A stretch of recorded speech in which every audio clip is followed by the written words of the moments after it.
A young boy experienced something most of us could never fathom. He died. But his story didn't end there. What he saw, what he heard, and what he was shown from beyond this world is more terrifying than anything you could imagine.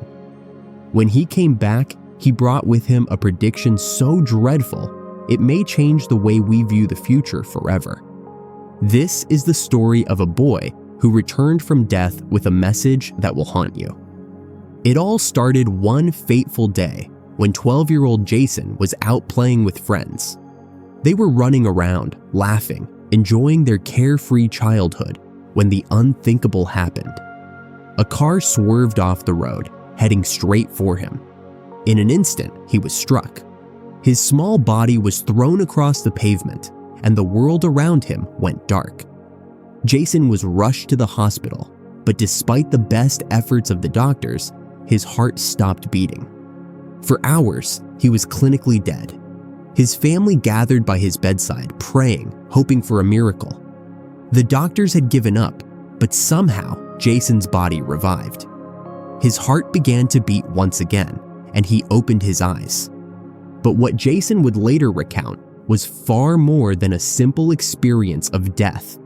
It was something far deeper, something far more profound. Jason didn't wake up in a hospital room or a familiar place. He found himself in an indescribable world, one that was neither heaven nor hell, but somewhere in between. It was a place of profound peace, where time seemed to stand still. The air was thick with warmth and comfort, and the light, though bright, did not blind him. He felt no pain, no sorrow, only an overwhelming sense of serenity. But there, in that strange dimension, Jason was greeted by a figure he would later describe as both familiar and comforting. He didn't know exactly who this being was at first, but he felt a deep, unspoken connection. It was as if the figure had always been a part of him. This figure, Jason realized, was an angel, a messenger from a higher realm, sent to guide him through his brief journey beyond this world. The angel, whose voice was soft yet powerful, spoke to him. "Jason," the angel said, "you have been sent here for a reason.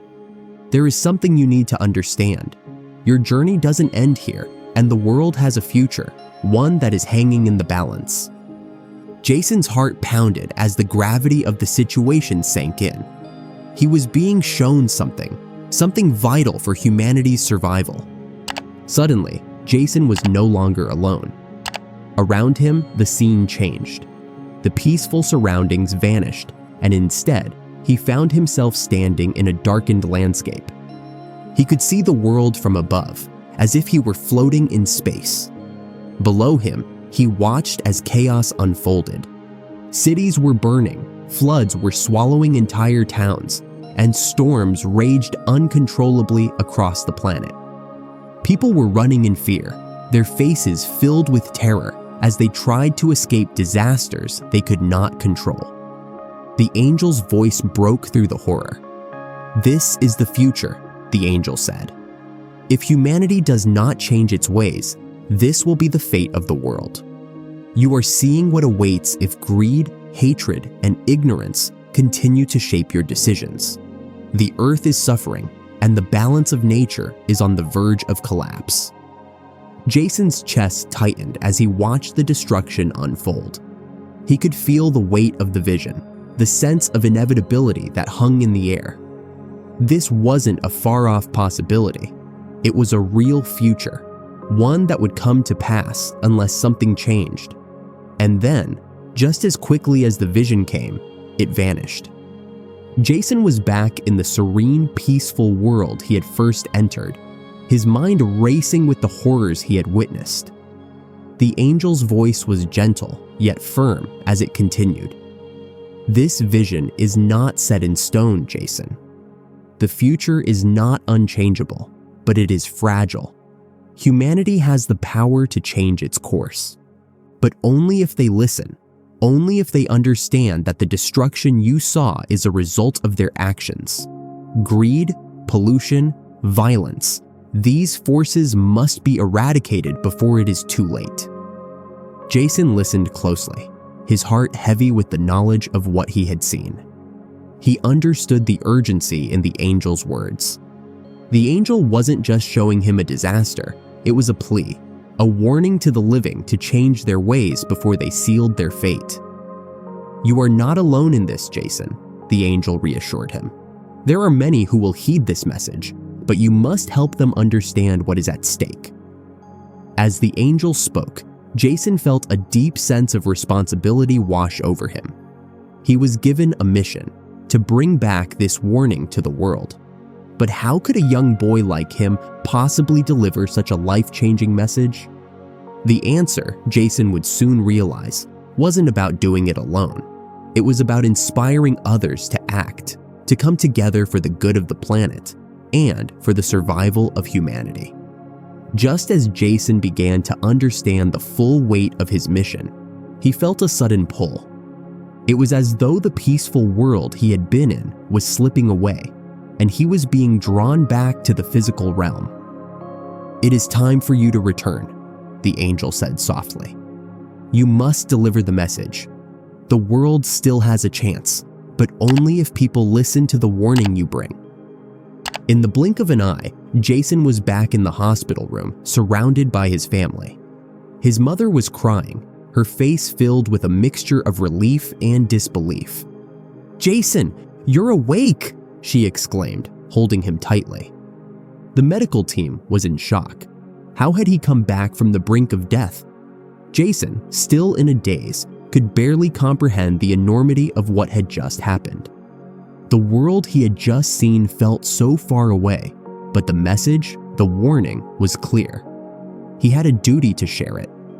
Though his body was weak and his mind overwhelmed, Jason felt an inexplicable sense of clarity. He had seen the future, and it was not a future humanity could ignore. The vision of destruction was burned into his memory, and he knew, deep down, that he had a role to play in changing that future. But how could he begin? And who would listen to the words of a young boy? As Jason tried to make sense of his experience, the challenge of sharing what he had seen became apparent. How could he convince others that his near-death experience wasn't just a figment of his imagination? People would think he was just a child, still recovering from the trauma of his accident. But Jason knew that what he had witnessed was real. The vision, the angel, the warning. It was all too vivid, too meaningful to be a dream. He began telling his parents, then his close friends, and eventually people at school. But the response wasn't what he had hoped for. Some were skeptical, dismissing it as a child's fantasy. Others were frightened but didn't know how to react. Jason began to feel like he was carrying the weight of the world on his shoulders. He knew that time was running out, that humanity needed to change its ways, but how could he convince anyone to take action? The burden of the message weighed heavily on Jason. He began researching the world's environmental issues, political unrest, and the many signs of impending disaster.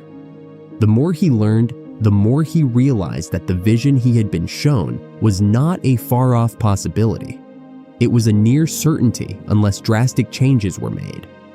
This knowledge drove him to continue speaking, even when it seemed no one was listening. As Jason continued sharing his message, he eventually found a few people who took him seriously. His story began to spread, first through word of mouth, then through social media, and eventually even local news outlets. Some people were inspired by his bravery, others by the urgency in his voice. Slowly but surely, a movement began to take shape. People from all walks of life began to rally behind Jason's cause. They started to look at the world's issues through a different lens, recognizing the interconnectedness of the environment, society, and the global economy. What Jason had seen was no longer just a prediction, it was a call to action. People began to take steps to reduce their carbon footprint, advocate for environmental policies, and work together toward a more sustainable future. Jason knew that it wasn't enough to change the world alone, but with the support of others, the message he had been given could spread even further. And perhaps, just perhaps, humanity could change its course before it was too late. As the movement gained momentum, Jason also realized that faith played an important role in his mission. Faith that humanity could change, faith that individuals could make a difference, and faith that love and compassion could overcome the darkness he had seen. It wasn't just about taking action. It was about believing that change was possible, even in the face of overwhelming odds.